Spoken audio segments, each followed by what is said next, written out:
Okay, so yeah, you read right. I am throwing these sketchbooks to the bin. Actually, by the time this video is up, they are already gone. I have filmed this video a while ago, but I've never gotten to editing it. So so I have a lot of sketchbooks. Too many. And they started to be more cluttered than just memories. And I used to draw so much.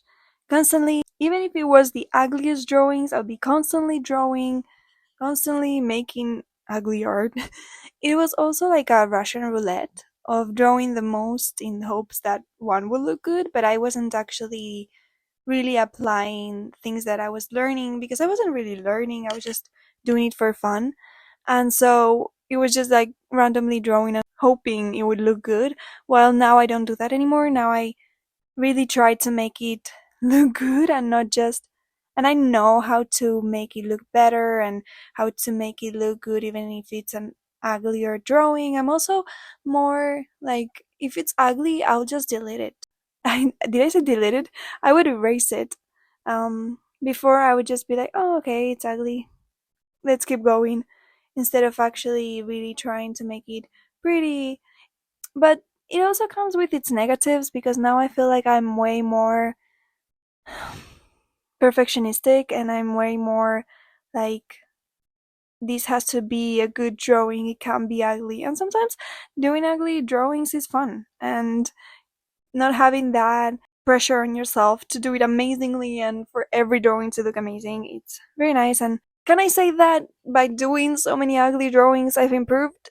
I'm not sure. I don't think it was all the ugly ugly drawings that I have that really made me good at drawing, but I think it was more really learning things that, I don't know, like I really want to make more videos about like these things that I feel like not a lot of people talk about, and they're such good tips to really improve your art so easily. Like you can so easily make your art look good, and then obviously with practice it will even improve more and more. Yeah, things like contrast, especially like realistic portraits. Contrast is really important for it to really look realistic, or even in any realistic type of drawing. Contrast is important. Line variation, I'm obsessed with line variation. It just makes everything look so much better. And also line work, the way that you do your lines, and the way that, yes, you, the pencil you use or the brush you use on Procreate, oh my goodness, on Procreate or whatever. Yeah, it really changes the way that it looks, and I'm obsessed with it. I'm obsessed with learning about it, color theory and all these things that I feel like I had to learn on my own by keep on practicing and really being obsessed with art, rather than somebody teaching me. Because I feel, I don't know, maybe it was like something that I hadn't unlocked, like in those games where it's like this area is unlocked, so that area was still locked and I couldn't go in, even though I was watching tutorials and watching all these and still not improving, or still not wanting to improve. I don't know. Anyways, now, even though I still draw a lot, I'm more mindful and I try to make my drawings look good with skills I acquired, and not so much trusting the luck that luck will help me. So yeah, I'm throwing all of these sketchbooks and drawings away. I went through my sketchbooks and ripped all of the worst pages, or wait, no, I didn't do that. I actually ripped the good ones, so I would keep the good ones. And okay, no, I ripped some of the worst pages in some sketchbooks, and I kept some of the best pages of other sketchbooks, because yes, I have a lot.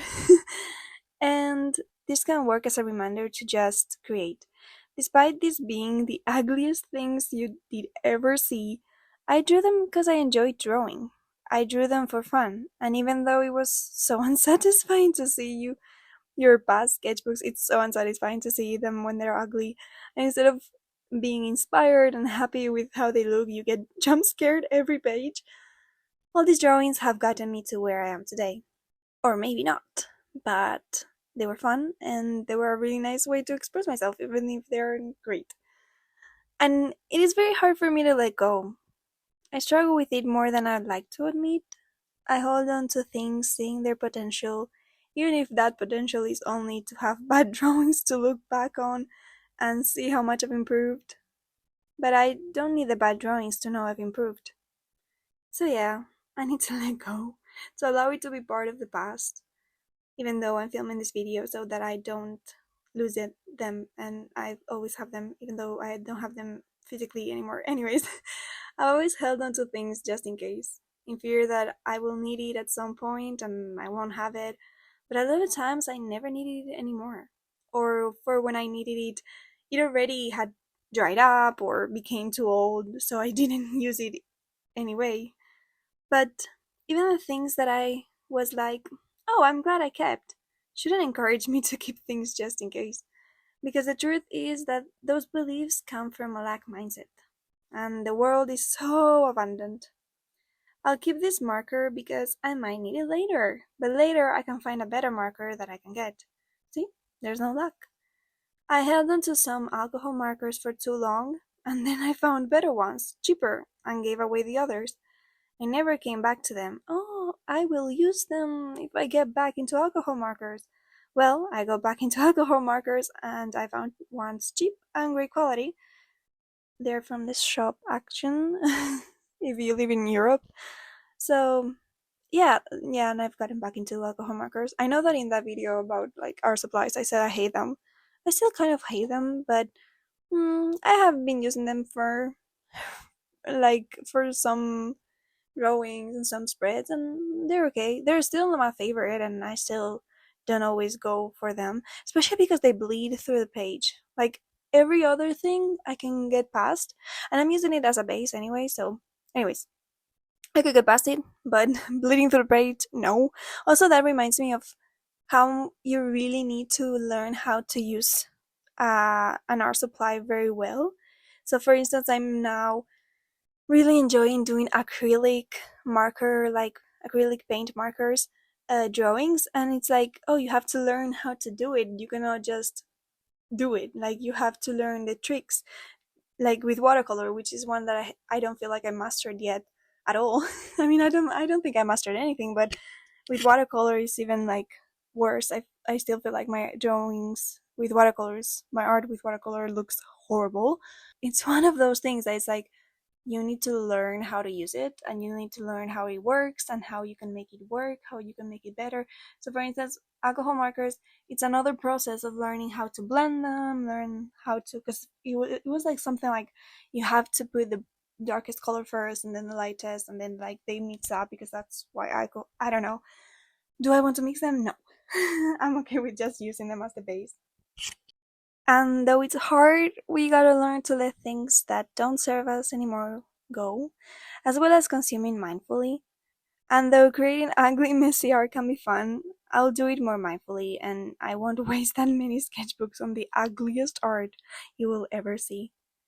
So, yeah, this is also like a bigger metaphor because it's always been hard for me to let go. Especially like recently, there was something that happened to me in 2023. Yes, it's been a long time and it took me so long to let go, and I was being so hard on myself for not letting go of that situation. It's like, let yourself let go at the pace that you need to let go. Like I couldn't have gotten let I couldn't have gotten let go. I couldn't have let go. Oh my goodness. I couldn't have let go let go of these sketchbooks before. Like it had to be at this time. And I know some people were like, because I think I have another video similar to this, and another person was like, no, but don't throw it away for the memories. And I'm like, yeah, but you haven't seen my drawers and they're really full. So it's one of those things that I have so many things right now.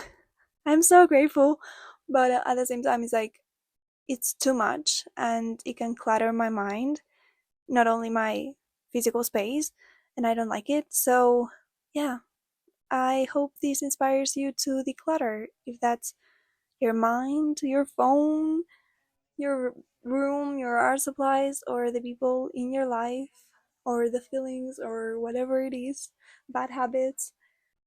I hope you make space for new and better things to come and for you to have a an abundance mindset. And ever since I started having an abundance mindset, there's so much of everything. So don't think that there isn't. Anyways, thank you for liking my videos, watching my videos, and commenting. And I'll see you next time. Bye.